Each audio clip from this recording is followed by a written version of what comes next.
चंदनपुर कहने को तो एक छोटा सा शांत गांव था, जहां की सुबह खेतों की मिट्टी की सोंधी खुशबू से शुरू होती थी। यहाँ के लोग जितने मेहनती थे, उतने ही खाने पीने के शौकीन भी। दिन भर धूप में पसीना बहाने के बाद जब शाम की लाली आसमान पर बिखरती, तो पूरे गांव के कदम अपने आप एक ही दिशा में मुड़ जाते, हरिया के चिकन रोल के ठेले की तरफ।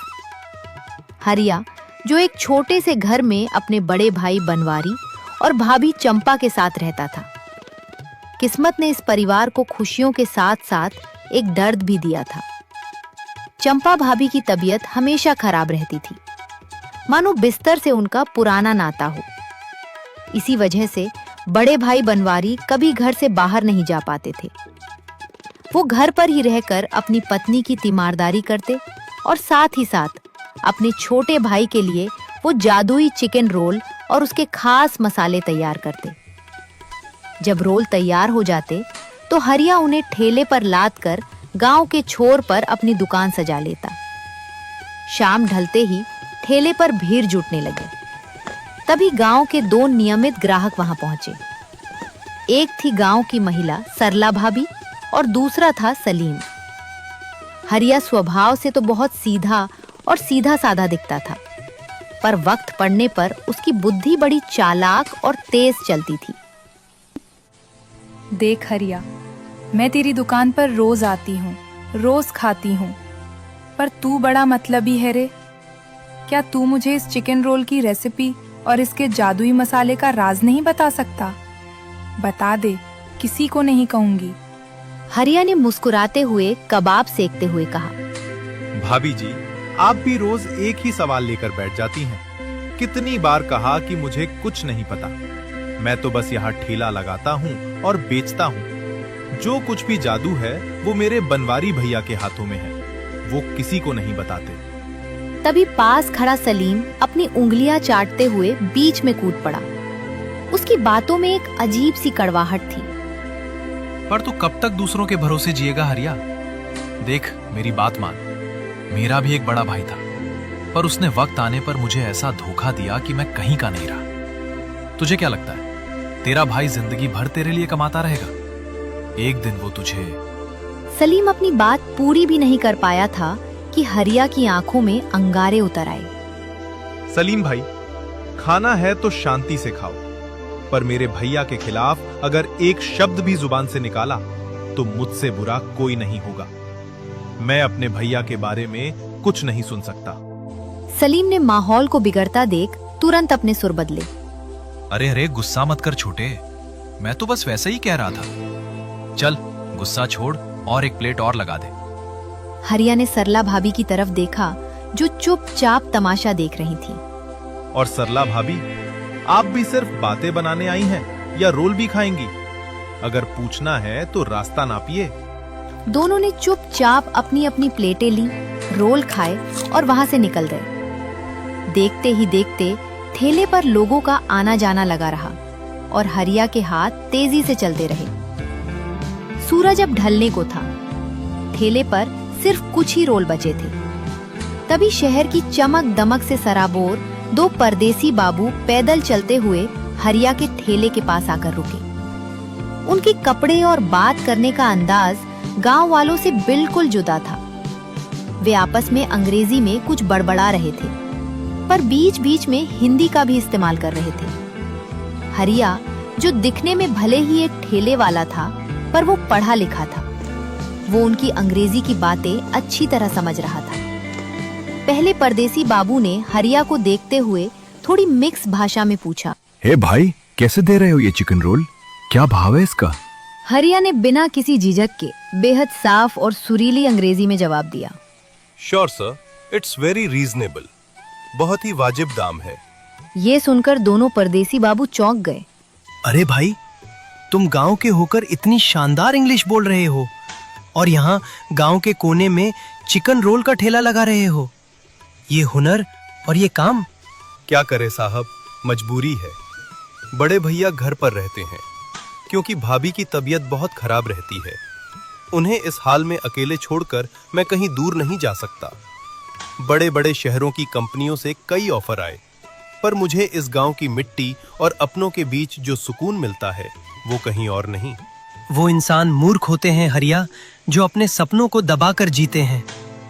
अगर तुमने कोई सपना देखा है तो उसे खुलकर जियो। उसके लिए चाहे भाई हो, भाभी हो या कोई भी, किसी को भी छोड़ना पड़े तो पीछे मत हटो। साहब, सपने अपनी जगह हैं और अपने अपनी जगह। आपको पता होना चाहिए कि मैं अपने भैया भाभी के लिए अपने सपने तो क्या, अपनी जान भी दांव पर लगा सकता हूँ। उनके खिलाफ मैं कुछ नहीं सुनूंगा। अरे चलो चलो, कोई बात नहीं भाई, हम तो बस ऐसे ही कह रहे थे। वैसे अगर कभी मन बदले और शहर में काम करना हो तो बताना, अपनी कंपनी में अच्छी जगह लगवा दूंगा। नहीं साहब, शुक्रिया। मैं यहाँ जितना कमाता हूँ उसमें बहुत खुश और संतुष्ट हूँ। अच्छा ठीक है, हमारे लिए 4 रोल लगा दो। हरिया ने फुर्ती से उनके लिए 4 बेहतरीन रोल तैयार किए और प्लेट आगे बढ़ा दी। जैसे ही दोनों ने पहला निवाला मुंह में रखा, उनकी आंखें फटी की फटी रह गई। ओह माय गॉड, क्या लाजवाब स्वाद है। ऐसा स्वाद तो हमने शहर के बड़े से बड़े 5 स्टार होटल में भी नहीं चखा। भाई सच में तुम्हारे हाथों में तो जादू है, जादू। साहब, ये जादू मेरे हाथों में नहीं, मेरे बड़े भैया के हाथों में है। आज उन्हीं के मसालों की बदौलत ये पूरा गांव मुझे जानता है। सच में हम तुम्हारे भैया से मिलना चाहते हैं। तुम्हारा घर कहाँ पड़ता है हरिया? गांव के ही किनारे एक छोटा सा घर है साहब। किसी से भी पूछ लीजिएगा कि बनवारी का घर कौन सा है, कोई भी बच्चा आपको रास्ता दिखा देगा। ठीक है, आज तो देर हो रही है, पर किसी दिन हम फिर आएंगे। और हाँ, सिर्फ रोल खाने नहीं, तुम्हारे घर आकर तुम्हारे भैया से मिलने भी आएंगे। साहब, मेरे भैया के हाथों का कमाल तो सब देखना चाहते हैं, पर वो खुद बहुत सीधे हैं, किसी से ज्यादा मिलते जुलते नहीं हैं। फिर भी आपका स्वागत है। धीरे धीरे रात घनी होने लगी। ठेले का सारा सामान खत्म हो चुका था। हरिया ने अपना ठेला समेटा और घर की ओर चल पड़ा। जब वो घर पहुंचा तो चारों तरफ सन्नाटा था। उसने दिन भर की अपनी गाढ़ी कमाई के पैसे चुपचाप भैया के हाथों में थमा दिए। थकान उसके बदन पर इस कदर हावी थी कि बिना कुछ खाए पिए वो खाट पर गिरते ही गहरी नींद के आगोश में समा गया। अगली सुबह, बनवारी भाई, ओ बनवारी भाई, जरा बाहर आओ। हरिया, कहाँ हो तुम? बाहर से आती अनजान और रौबदार आवाजें सुनकर बनवारी और हरिया दोनों चौंक गए और घर के बाहर आए। राम राम भाई साहब, आप लोग कौन हैं? और इस सुबह सुबह हमारे गरीब खाने पर कैसे आना हुआ? इससे पहले कि वो कुछ बोलते, हरिया ने तुरंत आगे बढ़कर परिचय कराया। भैया, ये वही दोनों शहर के बड़े बाबू हैं जो कल शाम को ठेले पर आए थे। मैंने बताया था ना आपको, ये आपसे मिलने की बात कर रहे थे। जी बोलिए साहब, इस गरीब से क्या काम आन पड़ा? देखो बनवारी, हम शहर से यहाँ सीधे तुम्हारे पास एक ऐसा ऑफर लेकर आए हैं जो तुम्हारी पूरी जिंदगी बदल देगा। हम तुम्हें नकद 10 लाख रुपए देंगे, और सिर्फ यही नहीं, शहर के सबसे बड़े अस्पताल में तुम्हारी पत्नी का पूरा इलाज हमारी कंपनी अपने खर्चे पर करवाएगी। 10 लाख रुपए और भाभी का इलाज। ये शब्द सुनते ही जैसे उस छोटे से आंगन में हवा ठहर गई। बनवारी का चेहरा गंभीर हो गया, जबकि पास खड़ा हरिया हकबका कर रह गया। उसकी आंखें फटी की फटी रह गईं। बस बदले में तुम्हें हमें उस चिकन रोल का सीक्रेट मसाला और उसकी पूरी रेसिपी हमारे नाम करनी होगी। बोलो, सौदा मंजूर है? बनवारी, जो अंदर से फौलाद की तरह मजबूत और बेहद स्वाभिमानी इंसान था, उसने एक पल भी नहीं गवाया। उसकी आंखों में पैसों की चमक के लिए कोई जगह नहीं थी। उसने शांत लेकिन बेहद वजनदार आवाज में कहा, माफ कीजिएगा बाबूजी, पर बनवारी अपनी मेहनत पर भरोसा रखता है, किस्मत के जुए पर नहीं। मुझे इन पैसों का कोई लालच नहीं है। मेरे लिए इस गांव वालों का प्यार और उनका भरोसा ही मेरी सबसे बड़ी पूंजी है। मैं अपना हुनर और अपने बुजुर्गों की दी हुई थाती इस तरह नहीं बेच सकता। भैया का ये साफ इनकार सुनते ही हरिया के पैरों तले की जमीन खिसक गई। वो घबरा गया। 10 लाख रुपए एक गांव वाले के लिए 7 जन्मों की कमाई के बराबर थे। वो तुरंत बनवारी से बोला, भैया, आप क्या कह रहे हो? जरा सोचो तो, चुपके से हाँ कर दो ना। 10 लाख रुपए बहुत होते हैं भैया। आपको नहीं लगता कि इतने पैसों में हमारा पूरा घर सुधर जाएगा? हमारी सारी गरीबी कट जाएगी। सबसे बड़ी बात, भाभी का बड़े शहर में अच्छा इलाज हो जाएगा। वो ठीक होकर अपने पैरों पर खड़ी हो जाएंगी। हम अच्छे पक्के मकान में रहेंगे और रेसिपी ही तो मांग रहे हैं। इसमें क्या बुराई है? छोटे, तू अभी बच्चा है, दुनिया की चालाकी नहीं समझता। आज अगर मैंने चंद पैसों के लालच में आकर अपनी ये रेसिपी इन्हें बेच दी ना, तो यही लोग इसे बड़े बड़े होटलों और शहरों में ले जाएंगे और वहां गरीबों का खून चूसेंगे। वो स्वाद जो आज एक गरीब मजदूर को चंद रुपयों में सुकून देता है, उसे ये तिजोरी में बंद कर देंगे। मुझे ऐसे अमीरों को अपनी रेसिपी नहीं बेचनी जो स्वाद का व्यापार करते हैं। मुझे चंद सिक्कों के लिए अपना ईमान नहीं बेचना। बाबूजी, मेरा अंतिम फैसला यही है। मैं आपको अपने मसाले का राज नहीं बता सकता। आप यहां से जा सकते हैं। चलो, कोई बात नहीं, मत बताओ। तुम्हारी किस्मत ही खराब है तो हम क्या करें? चलते हैं। दोनों गुस्से और खीज में बड़बड़ाते हुए वहां से चले गए। पर जाते जाते उनकी रहस्यमयी और घूरती हुई निगाहें कुछ और ही बयां कर रही थीं। उनके जाते ही बनवारी ने गहरी सांस ली और हरिया से कहा, छोटे, जो बीत गया सो बीत गया। अब देर मत कर, सामान ले जाने की तैयारी कर। धूप चढ़ रही है। मैं जल्दी से रसोई में चलकर चिकन रोल का मसाला और बाकी चीजें तैयार करता हूँ। बनवारी अंदर रसोई में गया और हमेशा की तरह अपने पूरे दिल से मसाले और चिकन रोल तैयार करने लगा। थोड़ी ही देर में रोल बनकर तैयार हो गए। हरिया ने उन्हें सलीके से रखा और भारी कदमों से ठेला लेकर गांव के उसी कोने पर पहुंच गया। अभी दुकान सजे कुछ ही मिनट हुए थे कि गांव के लोग अपनी शाम की भूख मिटाने आने लगे। हरिया लोगों को रोल परोस ही रहा था कि अचानक वहां का माहौल बदल गया।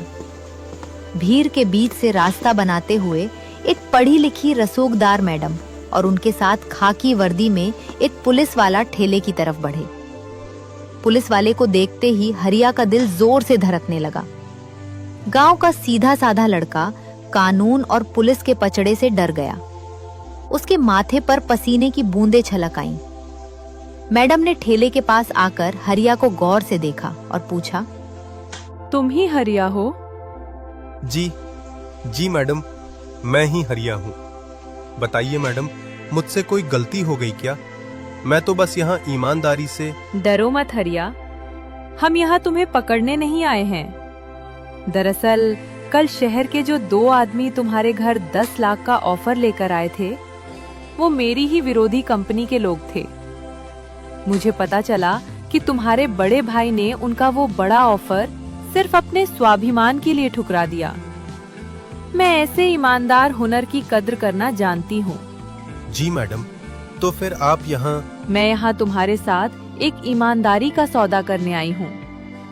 मैं चाहती हूँ कि मेरी कंपनी के फूड कोर्ट के लिए तुम मुझे रोज के 530 चिकन रोल बनाकर दो। क्या तुम और तुम्हारे भाई मिलकर रोज इतने रोल हमारी कंपनी भिजवा सकोगे? रोज के 530 रोल का इतना बड़ा ऑर्डर! हरिया की आंखें खुशी से चमक उठी, लेकिन इस बार उसमें सीधे फैसला नहीं लिया।